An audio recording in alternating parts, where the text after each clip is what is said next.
Gusto ng Lord mag-stand still tayo. Gusto ng Lord tayuan natin yung problema natin, harapin natin yung pagsubok natin, nang sa ganon tayo ay manalo. And always remember, sa challenges na meron ka, hindi ka nag-iisa, kasama mo si Lord.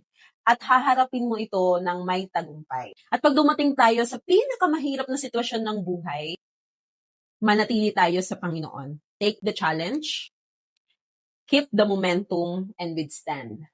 Huwag natin hayaan na manalo yung pagsubok sa atin. Tayo ang dapat na manalo, ang maging wagi sa pagsubok na pinagdadaanan natin. And always remember, ang problema, ang pagsubok, hindi yan tinatambayan, hinaharap yan para mapaglabanan at para mapanalunan. Paano natin mapagtatagumpayan ang pagsubok?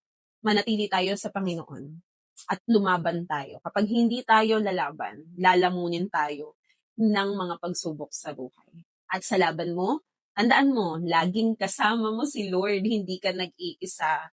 Kaya kung si Lord ang kasama mo, may-ari ng lahat, gumawa ng lahat, sa tingin mo, ano ang kayang gawin ng kaaway? At ano ang kayang gawin ng pagsubok sa'yo para matalo ka?